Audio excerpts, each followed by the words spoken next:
This is CBN NewsWatch.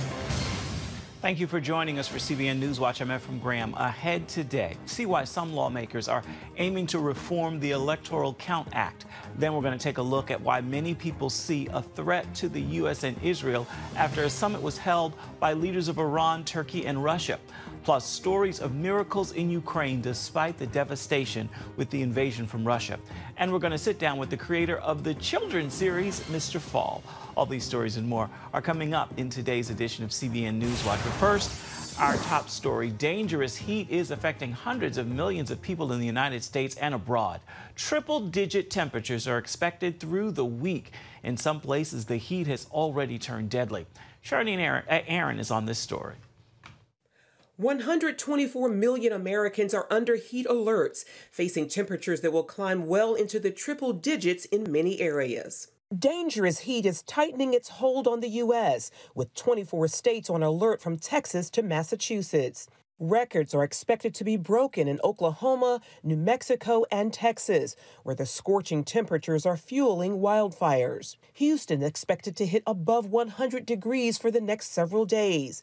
Residents are being asked to limit use of electricity and water. And as the temperatures keep rising, so are the number of 911 calls for heat-related illnesses. Our average age of a patient right now is 45 years old.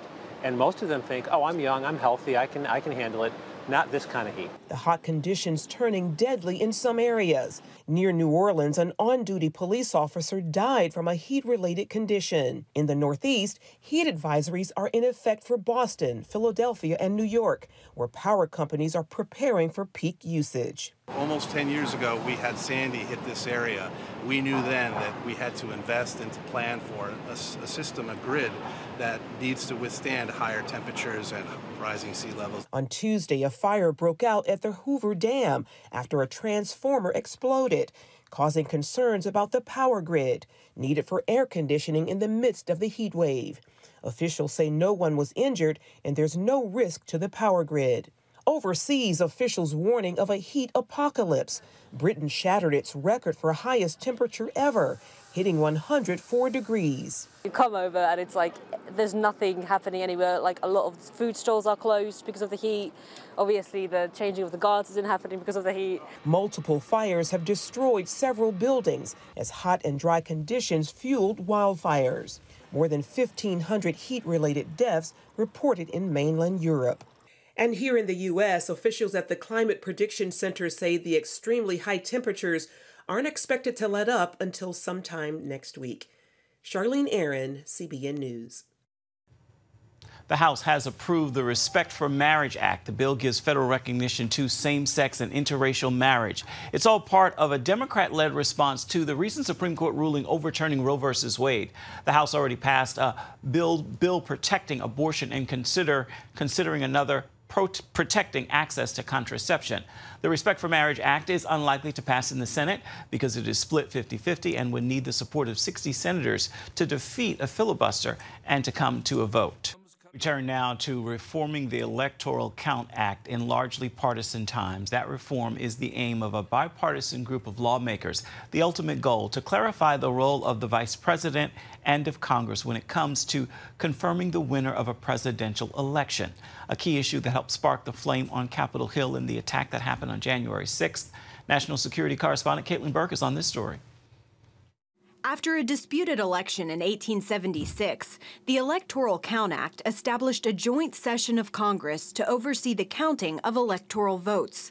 During that process, any written objection to the votes from at least one House member and one senator sends lawmakers back to their respective houses to consider the objection. The power to sustain or overrule placed fully with Congress. That scenario played out after the 2020 presidential election, and now the public hearings by the January 6th committee have thrust the law back into the spotlight. Lawmakers alleging that former President Donald Trump knowingly tried to exploit loopholes to stay in power. Here is one sample of testimony given by one of the witnesses before us today, the Vice President's General Counsel. Did John Eastman ever admit, as far as you know, in front of the president, that his proposal would violate the Electoral Count Act? I believe he did on the 4th. Trump and others insist Vice President Mike Pence had the power to throw out certain election results or send them back to the states. They were hoping that there would be objections made under the act by a member of the House and member of the Senate to the electoral votes coming from particular states, places like Georgia and Arizona, and then there would be a debate about whether they should be sustained or overruled. They were all overruled. And so the vice president did not have the power to then somehow change what the Senate had decided to what the House had decided. I think there were folks hoping he would do that, but he just didn't have the power to do it, neither under the statute nor under the Constitution.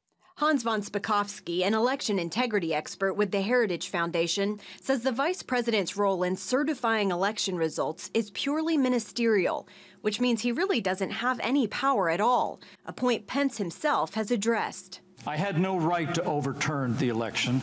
The presidency belongs to the American people and the American people alone. And frankly, there is no idea more un-American than the notion that any one person could choose the American president. While Spakovsky sees 2020 as an example of the Electoral Count Act working, a bipartisan group of lawmakers feel the law needs to be clarified. The Senate election group says their new plan will clearly state that the vice president cannot unilaterally reject electors. It will raise the threshold required for members of Congress to challenge election results and specify who can submit a slate of electors from a state. They also want to amend presidential transition rules in cases of close or contested elections, clarify language in the original law related to a failed election, and work with the Postal Service to develop best practices for handling absentee ballots. Caitlin Burke, CBN News. Tuesday, the leaders of Iran, Turkey, and Russia met in Tehran. As Chris Mitchell reports now from Jerusalem, many see the summit as a threat to the United States and a danger to Israel. One major subject for the three leaders, how to divide their spheres of influence inside Syria, an issue of great concern to Israel. In general, the work of Russia, Iran, and Turkey contributing to the comprehensive settlement of the crisis in Syria is highly effective. Iranian President Ibrahim Raisi called to remove all U.S. troops east of the Euphrates River and an end to Israeli airstrikes inside Syria.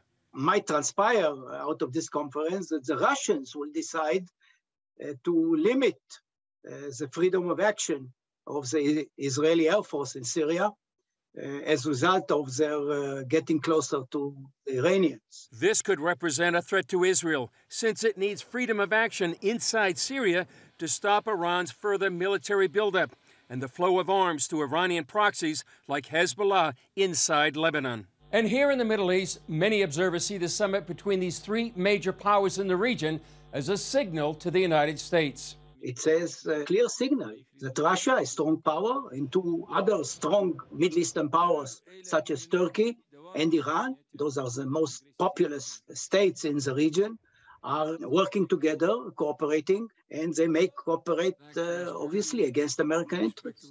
Middle East expert Ephraim Inbar says both the enemies and allies of the U.S. in the region see America as a weak power under the Biden administration. Biden is not considered seriously in the Middle East. He's not considered a serious actor because America is weak. And in the Middle East, states and leaders are treating with respect only powerful leaders and powerful nations that are ready to act militarily to attain their interests. Analysts warn that the combination of the growing alliance of Russia, Iran, and Turkey, along with a weak U.S. administration and Iran racing towards a nuclear bomb, all put increasing pressure on Israel. On this issue, time is not on Israel's side. It's quite clear that the Iranians are progressing quite quickly toward a bomb. They have the missiles to carry it. They have probably to overcome the hurdle of weaponization. And this makes Israeli action quite urgent. Chris Mitchell, CBN News, Jerusalem. Coming up, the suburb of Kyiv still bears the scars of Russia's war against Ukraine. Residents there remember the invasion and their deliverance. We've got the story for you. It's coming up right here on CBN NewsWatch.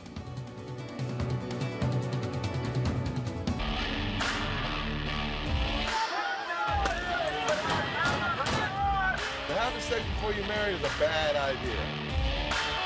tell me there's no such thing as gun violence. That just depends on your definition of when life begins. Watch Dan and Dale tackle trending topics that test your faith on the next Faith Wire. Monday night at 8:30 on the CBN News Channel. The Global Lane takes you around the world, providing facts over fiction. What might rising trade and geopolitical tensions mean for you on the home front? With over 45 years of experience, award-winning journalist Gary Lane brings you the truth from a global angle. What about the issue of immigration? World news analysis you won't see anywhere else. And it's all right here on the Global Lane. Thursday night at 8:30 on the CBN News Channel.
Bucha, Ukraine suffered unspeakable atrocities in the hands of Russian forces. Hundreds of civilians have been brutally murdered and buried in mass graves. Still, in the middle of the horror, stories of miracles and God's protection continue to unfold. George Thomas brings us the details now from Bucha, Ukraine. This is one of the main roads leading to Bucha, a city on the outskirts of Kyiv. Along this highway, burned-out Russian tanks serve as a reminder of Moscow's failed attempts to capture the capital. I can count at least 8 Russian tanks, and these are the tanks that were, in essence, guarding the road to Bucha. And it's really remarkable that since Russia's invasion on February 24th, that today the two cities of Bucha and Irpin are completely free and are in control of the Ukrainians. At one point, this spot became a popular gathering place for people taking pictures and walking amidst the charred remains. The Russians should take these tanks and parade them in Moscow. The fact that we forced them out of Bucha is God's miracle. This is God's miracle and nothing else. Despite the victory, the horrors of what happened in Bucha continue to haunt the nation. 15 miles west of Kyiv, forensic experts recently exhumed the bodies of 7 civilians found buried here in the forest. Investigators say one of the bodies had been decapitated. Shots to the knees tell us the people were tortured. The hands tied behind the back with tape says the people had been held hostage for a long time, and they tried to get any information from them. Russian forces withdrew from Bucha on March 31st. 4 months later, Ukrainian authorities are still finding bodies. So far, we have not identified approximately 213 bodies of the dead. This is an operating figure. We identify bodies every day. Sometimes new bodies appear. A European human rights delegation visiting Bucha late last month called the scene a theater of cold-blooded murder of civilians on a massive scale. Now, international investigators are gathering evidence to determine whether war crimes were committed. We talk not only about those who committed the crime, the direct crime, on the spot and in location. They, of course, have responsibility. But we're also talking about those who are in the chain of command, if necessary, right to the very top. Oleg Bondarenko knows how fortunate he is to be alive. A few days after war started, Russian soldiers captured this pastor along with several other civilians and tortured them behind this gate for days. I was so nervous that they would find something compromising about me. The Russian battalion commander did not like me. He was always angry with me. Bondarenko told CBN News that the Russians wanted information on Ukrainian military positions in the area. The commander said he would make me watch as he killed the others, and then he would skin me alive. Ukrainian soldiers launched a counteroffensive and managed to rescue Bondarenko. The Russians didn't even have time to come and say goodbye to us. There were lots of our soldiers, and the battle was intense.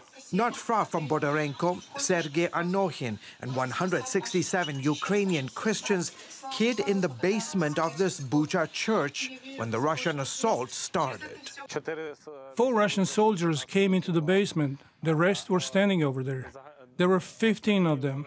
When they entered the church, they kicked open the church door and cursed at us. Remaining at the church for several days, the soldiers constantly intimidated those hiding in the basement.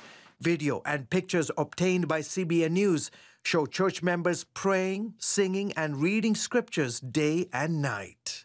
We now know that during this time, while we sought refuge in the basement, people around us, many of them were being killed by the Russians. Many of them were being tortured. Anokhin believes God spared their lives because of their prayers.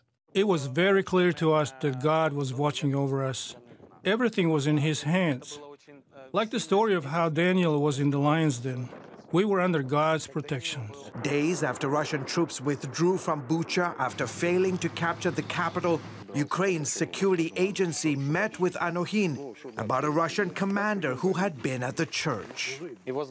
One of the Russian soldiers, his nickname was Skipper, he would come and talk to us in the basement every day.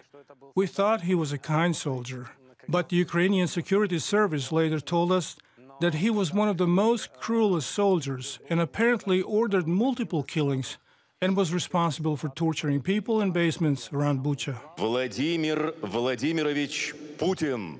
In April, Russia's President Vladimir Putin honored the brigade that laid siege to Bucha, calling their acts mass heroism and bravery. Ukraine has accused the brigade of committing war crimes. I would like for people to pray for our city, that God would give peace in people's hearts. There's a lot of anger and hatred for what the Russians did to us, but I'm praying God will touch us and give us peace. Anokhin, whose home was destroyed on the second day of war, says residents of Bucha are slowly returning, trying to get back to normal. Still, the trauma from the war lingers, and the healing is only beginning. I would like our city to be remembered for those who were loyal, those who protected the city, and those who were faithful to God. George Thomas, CBN News, Bucha, Ukraine. Still ahead, we're sitting down with producer, author, and singer Nicholas John as he talks about his journey with music and his children's series, Mr. Fall. We've got the story for you. It's coming up. Stay with us.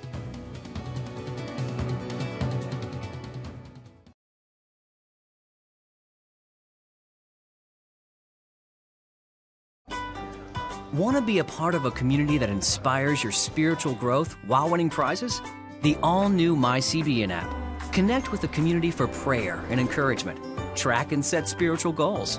Enjoy conversation starters with friends and family. And collect points to win prizes. The all-new MyCBN app. A great place to belong. Download the app at cbn.com/mobile. Nutrition, exercise, essential oils, weight loss, and more. It's Healthy Living with Lori Johnson. Talk about what's in this. Join CBN health reporter Lori Johnson to get the latest information from today's top health experts. This is fantastic. Find out what you need to know to live a healthier life. Watch Healthy Living Tuesday night at 8:30 on the CBN News Channel.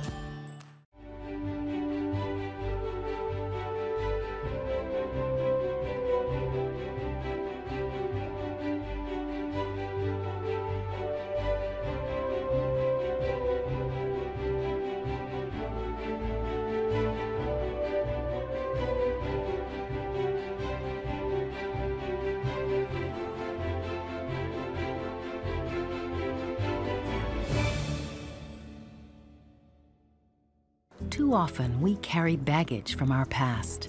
You know what it's like. It affects everything and everyone in our lives. It's always there, weighing us down and keeping us from achieving true happiness. But do you know God never meant for us to be trapped in the past? You can be free of your baggage. Learn how God's forgiveness leads to changed lives and new beginnings. Call the 700 Club. Welcome back to CBN NewsWatch. Nicholas John is a producer, author, and singer. We're sitting down with him to talk about his music and his children's series. Mr. Fall, take a look.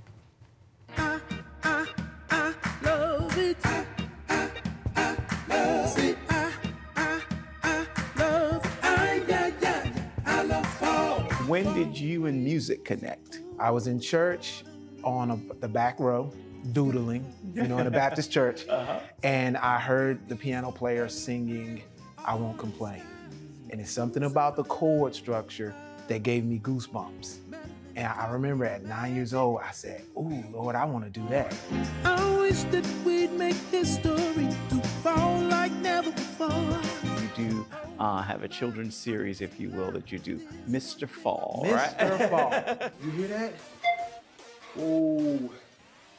Mr. Fall. I remember I wrote the children's story, the story of Mr. Fall, and his name is Finn Falligan. His family loves fall. They have an annual fall talent show that he wants to win the Golden Leaf Ribbon. It says he has talent, right? And I finished the story. I called my grandma. This is when it gets real. I called my grandma. I said, "Hey, Granny, how you doing?" And she was sad. She was crying. She's like, "I really miss your grandpa today." I said, "Grandma, check this story out." Now, in this story, I reference Henry the Helping Tree and Grandpa Jesse. Now, her dad's name is Jesse, and my grandfather's father's name is Henry. I read the story, and then it gets quiet. I said, "Granny, you there?" And she's sniffing and crying. She said, "I think your grandpa is using you. You should stay open to it and keep going, baby." You talk about giving hope and the fact that people today find themselves in places of hopelessness and despair. Have you ever experienced that? That's exactly where it comes from. It's a song I did called Build You Up. It's really simple, but it just speaks about God wanting to build us up. That's all he wants to do. I just want to build you up. Don't let nobody break you down. Don't let nobody take your crown.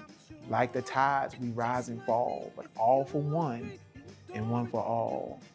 Try again, keep standing tall, and give life your all. And I go through that even now with wondering, as far as purpose, as far as am I reaching? Even with family, Lord, is it right? Sometimes you doubt yourself and you have, self-doubts. And I know a lot of it comes from childhood stuff, trauma. And I feel like that's why God is directing me to the child, to the children. Like, you know what? You can be what it was that was missing in your life. Because I didn't really have a strong father there to help guide and, instill in me that, hey, you're beautiful, you're worth it, you're loved 100%. You don't have to do anything, you just are. We learn together, we love one another.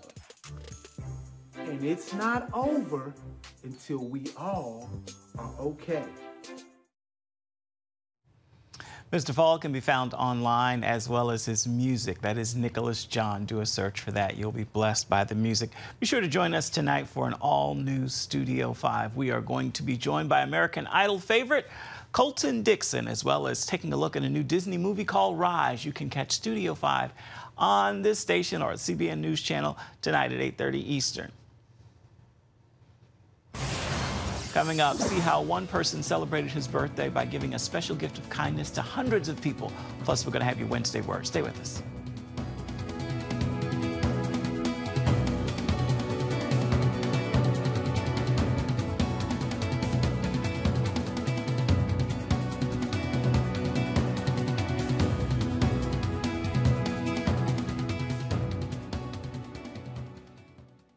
Nutrition, exercise, essential oils, weight loss, and more. It's Healthy Living with Lori Johnson. Are you suffering from feeling tired or worn out during the day? Can you not turn off your brain at night? You are not alone. Hi, I'm Dr. Michael Bruce, the sleep doctor, and I've partnered with the Christian Broadcasting Network, and we're going to bring you some unbelievable information that you can use tonight to get a better night's rest. Wake up to your best life. Call 1-800-700-7000 or go to CBN.com to get your free copy of Protect Your Sleep today. Nutrition, exercise, essential oils, weight loss, and more. It's Healthy Living with Lori Johnson. Talk about what's in this. Join CBN health reporter Lori Johnson to get the latest information from today's top health experts. This is fantastic. Find out what you need to know to live a healthier life. Watch Healthy Living Tuesday night at 8:30 on the CBN News Channel.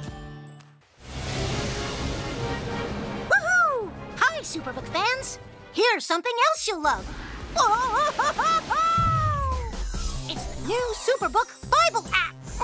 It's packed with games, activities, and Superbook episodes that you can watch for free.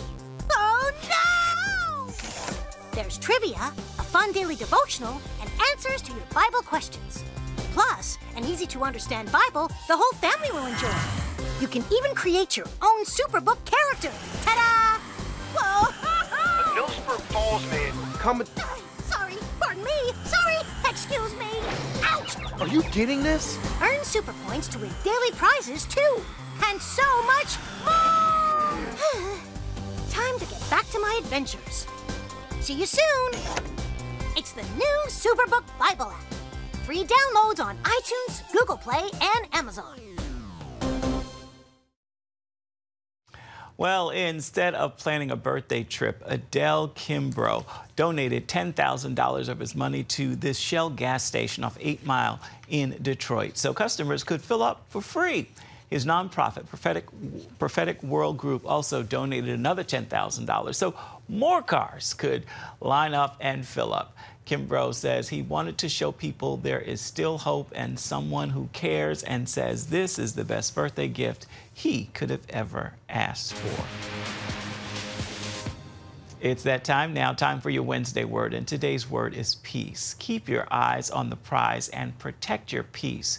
Don't be moved by distractions. Don't be moved by delays. You have got to decide that you are going to hold on to your peace. Guess what? That peace is what God has promised you. It's a peace that surpasses all understanding. That is going to do it for this edition of CBN NewsWatch. You can always find more of our news programs on the CBN News Channel. You can find them there at any time, as well as online, cbnnews.com. We'd love to know what you think about the stories you've seen here today. You can email us. That address is newswatch@cbn.com. And, of course, you can always reach out and touch us on Facebook, Twitter, and Instagram. We certainly would love to hear from you. Again, I encourage you to make this a wonderful Wednesday, and be sure to have yourself a wonderful rest of the week. Do it on purpose and with purpose. We'll see you right back here next time. Thank you so much for watching. Goodbye, and God bless.